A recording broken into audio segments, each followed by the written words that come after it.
Halo, assalamualaikum teman-teman Derkar Vlog. Apa kabar? Doain pasti pada sehat sekeluarga ya. Kita hari ini akan kembali lagi ngebahas lanjutan dari project Land Cruiser 200 untuk AXCR. Bismillahirrahmanirrahim. Ini belakang gua. Sekarang ada Triton Rescue. Teman-teman pasti pada tahu nih ya. Mobil ini yang gua waktu itu berkesempatan ya untuk pakai juga. Bantu kegiatan rescue terakhir kalau nggak salah pas 2020 pas lagi ada banjir di Jakarta dan juga ada longsor ya di Jawa Barat dan juga di Banten waktu itu teman-teman. Ini jadi emang kedua mobil ini dibangunnya di bengkel DSS, lagi servis keduanya teman-teman, mau bagian kaki-kaki, bagian mesin, electrical dan lain-lain. Wah, ini kalau gue sebutnya Triton baik ya. Nah, ini mobilnya ada di sebelah sini teman-teman. Oke, kita lihat update-nya. Di kali ini kita akan lanjut ke bagian suspensi. Sebenarnya saat dibikin videonya ini bagian suspensinya boleh bilang hampir rampung. Walaupun kalau teman-teman lihat sekilas sekarang, kayaknya justru malah kayak lebih trondol ya mobilnya ya. Karena kemarin sempat udah terlihat lebih kebentuk, tapi sekarang ini bodinya udah banyak yang dilepasin lagi sisanya teman-teman. Kayak fendernya, kap mesin, grill, bumper depan. Karena bagian-bagian tersebut udah duluan pindah ke bengkel yang nyetak fiber atau karbon. Dan mobil ini teman-teman, pas gue syuting ini 2 hari lagi udah siap untuk pindah ke bengkel fiber ya, walaupun bikinnya di sana karbon. Gua agak lupa udah sempat kasih tahu atau belum. Jadi mobil ini program dietnya itu kan bagian pintu diganti karbon, kap mesin ganti karbon, terus kalau si fendernya ya dan over fendernya itu fiber supaya repair lebih gampang. Bumper bawah kan dipotong karena sisaan yang bawahnya udah pakai besi kayak gini nih teman-teman.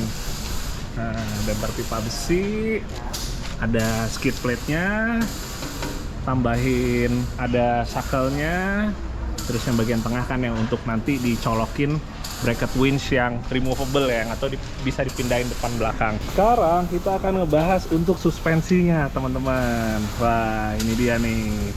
Jadi sebelumnya gue pengen ngasih tauin dulu jawaban dari pertanyaan waktu itu gue tanya teman-teman ya, buat si kaki-kakinya pakai apa nih.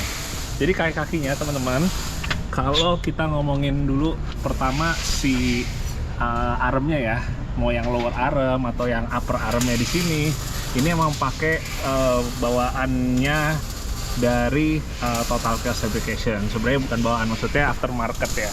Tapi barangnya untuk yang apa, Total Chaos-nya ini sebenarnya bukan untuk Land Cruiser 200 atau LX 570 teman-teman. Jadi ini sebenarnya untuk Toyota Tundra. Itu dia yang kemarin makanya sempat gua kasih kisi-kisinya ya. Mobilnya ini adanya emang bukan di Indonesia. Ya itu dia, Toyota Tundra. Jadi Toyota Tundra itu kaki-kaki sebenarnya basicnya dia sama kayak di Land Cruiser 200 atau LX 570. Dan kenapa ambilnya yang Tundra? Karena dia basicnya itu emang udah lebih long travel dibandingkan Land Cruiser 200 teman-teman. Kemudian diambillah yang versi aftermarketnya, keluaran Total Chaos, baik yang bagian bawah dan bagian atas. Sementara bagian lain yang ikut dari Toyota Tundra itu pertama as rodanya juga ngikut, terus untuk si tie-rodnya juga ngikut teman-teman. Kalau untuk si stabilizernya tetap bawaan LX 570 nih. Nah, suspensinya kita setupnya itu pakai double shock. Kurang lebih sebenarnya setup yang ada di Speed Off-Road ya kalau di sini ya. Jadi pertama coil over, kedua bypass. Ini coil overnya pakai kit yang untuk Land Cruiser 200 teman-teman. Dan dia sebenarnya hitungannya udah lebih panjang travelnya dibandingkan standarnya coil over yang ada di Land Cruiser 200. Sementara dia modelnya itu reservoir ditaruh di sini. Untuk repairnya ini pakai yang 600, bodinya 2,5 inch ya. Nah, jadi kurang lebih seperti ini teman-teman. Jadi walaupun si arm bawahnya udah pakai Tundra, Tapi dia tetap masih bisa masuk karena itu dia basic suspensi antara Tundra dan si Land Cruiser 200 itu sama. Sementara kalau untuk si bypassnya, ini bypassnya yang di bagian depan ini dia pakai yang travelnya 10 inch teman-teman, pakai travel 10 inch, bodinya yang 2,5 inci diameternya, modelnya dia yang 3 tube. Nah jadi kalau 3 tube ini teman-teman lihat di samping sini ada 3 buah pipa kecil ya, tubing kecil, dimana yang 2 pipa ini untuk ngatur compression atau kompresi, yang 1 pipanya lagi untuk ngukur reboundnya atau nyetel untuk rate dari reboundnya, mau seberapa cepat apa seberapa pelan dia nendang balik keluarnya. Kalau yang compression seberapa cepat atau seberapa lambat dia untuk masuk ke dalamnya atau naik ke atas ya teman-teman. Jadi kalau yang model 3 tube gitu. Nah, sementara si reservoirnya dari si bypass ditaruhnya di belakang sini. Dan ini juga udah kurang lebih diukur semua ya supaya clearance-nya aman teman-teman. Baik untuk pas si roda nanti lagi naik turun atau ngebelok ke kanan ke kiri sampai mentok, udah diukur supaya aman.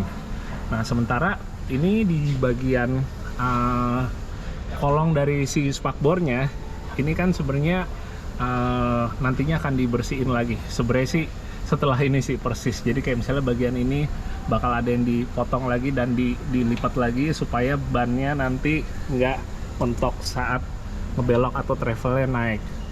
Kurang lebih seperti itu teman-teman. Nah sekarang teman-teman, tadi kan teman-teman udah lihat kedua buah shock yang di depan itu nempel ya, udah ditempel coilover sama bypass.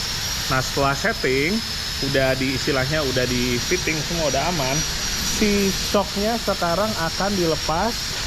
Untuk selanjutnya kita akan melakukan proses yang dinamakan revalve. Revalve itu sebenarnya adalah penyetelan ulang valving yang di dalamnya, atau shimmingnya itu akan disesuaikan lagi. Jadi shock itu kan dalamnya kan ada semacam kayak plat-plat kayak koin tipis gitu, tapi lebih gede dari koin, dimana dia kurang lebih secara sederhananya mengatur karakternya seberapa keras atau seberapa empuk gitu. Sederhananya seperti itu teman-teman. Jadi sekarang ini kan udah selesai di fitting tadi barusan. Ini dicopot lagi sekarang untuk berikutnya dilakukan tahap revalve supaya benar-benar settingannya optimal sesuai kebutuhan. Jadi nggak cuma sesuai kebutuhan aja, tapi sesuai juga dengan spesifikasi mobil.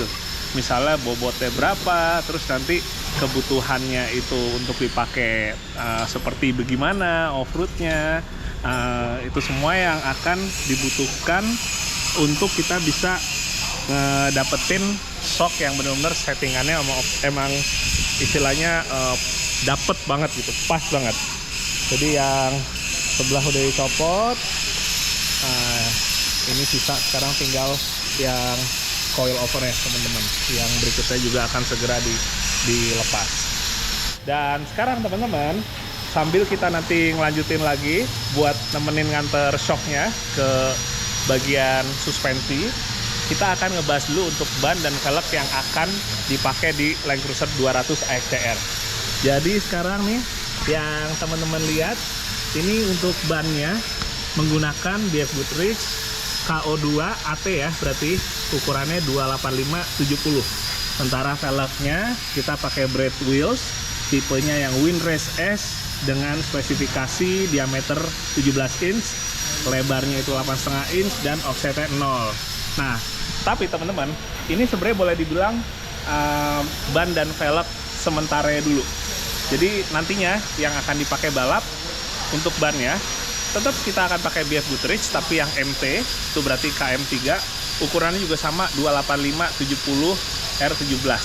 Sementara velgnya kita akan pakai Brad Wheels, tapi modelnya yang full race T Dakar. Untuk fitmentnya juga sama, diameter 17, lebarnya 8,5, offsetnya 0. Jadi baik untuk yang di ban atau velg yang bagian depan maupun velg belakang, kita pakai offset yang sama, walaupun rencananya nanti akan ada satu offset yang lebih keluar lagi teman-teman, kalau memang dibutuhkan. Jadi ada 2 pilihan offset untuk itu. Oke, sekarang bannya shocknya dibawa sama Mas Hendrik nih. Kita akan pindah ke divisi suspensi. Nah, ini dia divisi suspensinya ada sini. Z Suspension. Oh iya, ada tempat futsal juga teman-teman di sini. Garasi futsal. Nah, oke. Ini dia teman-teman untuk bagian suspensinya, segala macam produk suspensi bisa di adjust di sini ya. Itu dia, di revalve atau di repair, ada yang rusak. Bahkan mereka juga bikin suspensi sendiri teman-teman, merek ZAD. Nah, ini di sini nih alat buat melakukan dyno shock. Jadi shocknya ditempel di sini, terus nanti kita akan bisa tahu kurang lebih grafik untuk datanya secara lengkap, kebutuhannya apa yang mesti di adjust. Nah, ini coba gue lihat teman-teman, bagian sini banyak banget ya partsnya. Yang tadi gue bilang shimnya nih teman-teman, shimmingnya nih. Jadi dalam shock isinya seperti itu. Oke, macam-macam shocknya. Sepertinya udah jamnya ini teman-teman. Udah sore sekarang.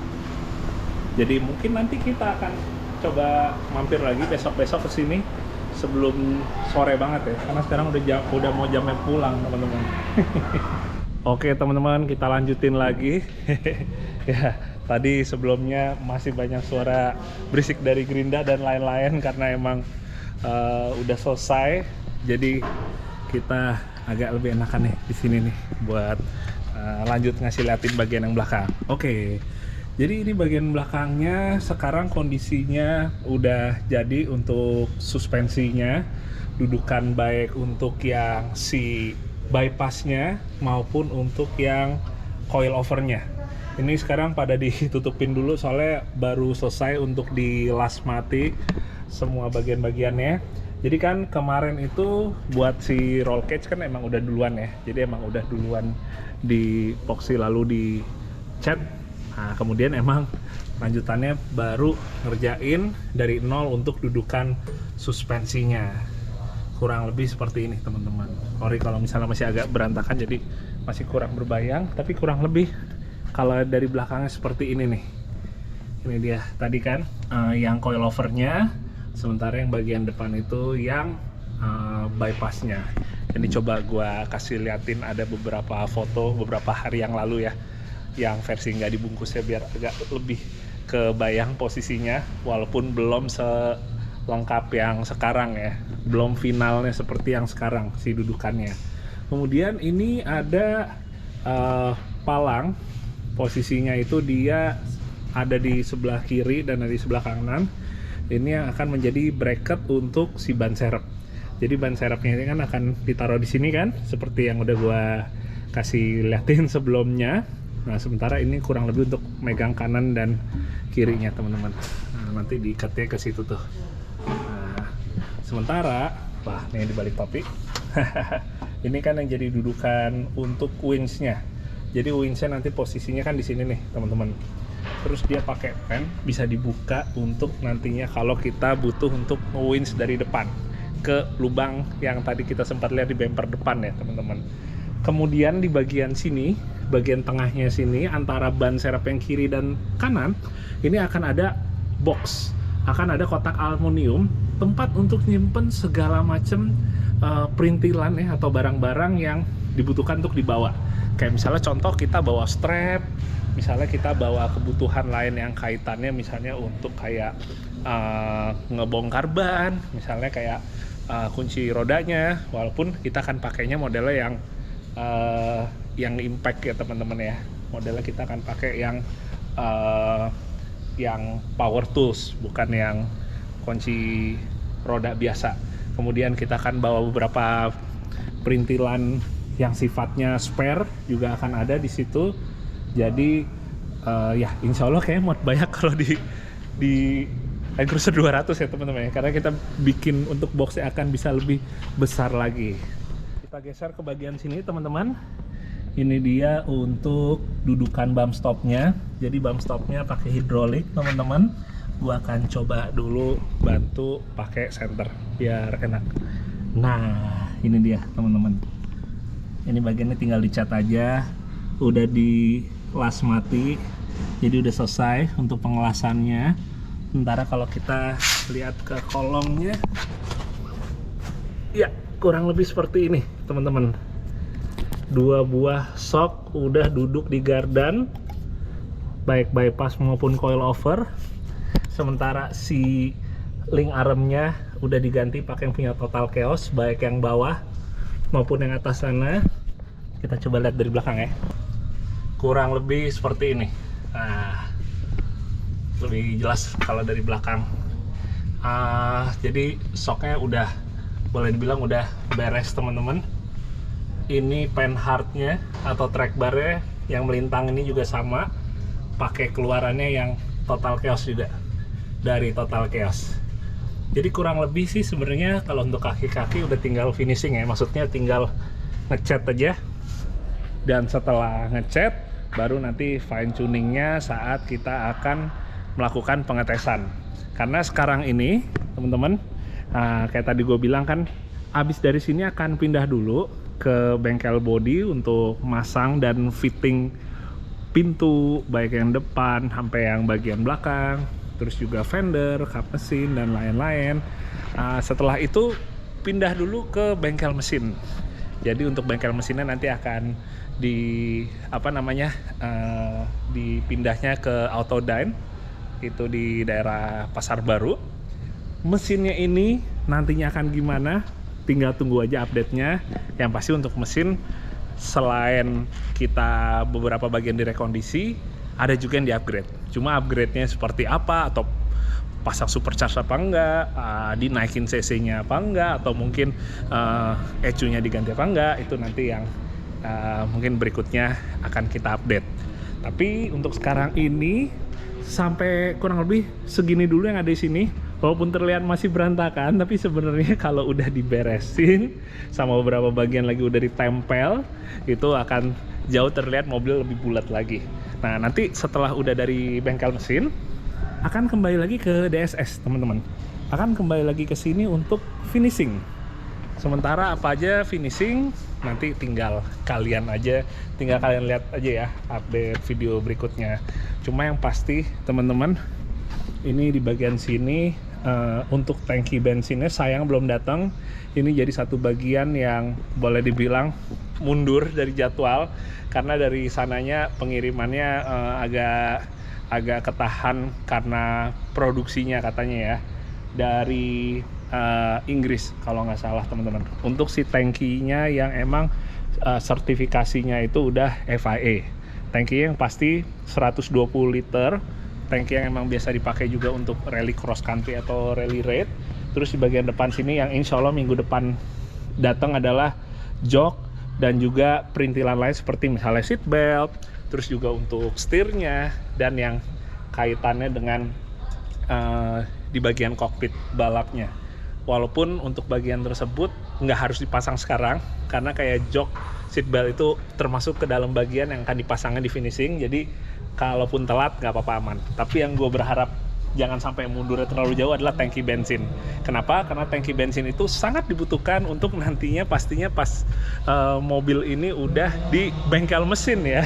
Butuh tangki bensin ya pastinya untuk kita bisa nyalain mobilnya. Nah, tapi kalau ditanya kenapa kalau gitu nggak pakai tangki bensin yang aslinya dulu, yang bawahnya dulu? Karena tangki bensin yang aslinya ada di kolong sana teman-teman, itu udah nggak bisa dipasang lagi karena ya teman-teman bisa lihat sendiri tadi kan, udah ada 2 buah shock yang nembus. Jadi ruangan untuk tangki bensinnya yang asli udah nggak bisa dipakai lagi. Itu dia kenapa juga tangki bensinnya akan naik ke atas, akan ada di bagian dalam mobil. Kemudian satu hal lagi teman-teman, ini sekarang dashboardnya udah dipasang. Kalau teman-teman ada yang ngikutin mobil ini dari awal pas masih dibongkar, kalian pasti pada lihat kalau dashboardnya warnanya bukan yang hitam ya, tapi warna yang beige ya. Jadi emang ini untuk dashboardnya ini tukeran sama punya saudara gua, punyanya Mas Karim. LX570 dia dashboardnya itu atau interiornya warna yang hitam, sementara ini kan yang beige interiornya. Akhirnya tuker, gabruk. Mas Karim LX570-nya pakai yang warna beige, sementara yang interior hitam dari mobil Mas Karim pindah ke sini. Walaupun yang kepake cuma dashboardnya aja ya, karena kan ya udah pasti joknya udah diganti jok balap. Nah, kalau teman-teman ada yang nanya, ini dashboardnya ini dipakai lagi seberapa jauh? Jadi audio udah pasti nggak ada teman-teman. AC ini juga udah nggak pakai unit bawaan yang dari mobil LX570-nya. Laci mungkin di sini juga bisa jadi ada, bisa jadi enggak. Tapi yang pasti di bagian sini akan menjadi tempat untuk navigasi. Di sini akan ada display untuk segala macam kondisi temperatur, tekanan dan lain-lain. Terus di sini mungkin masih tetap ada konsolnya yang bawaan asli dari mobil.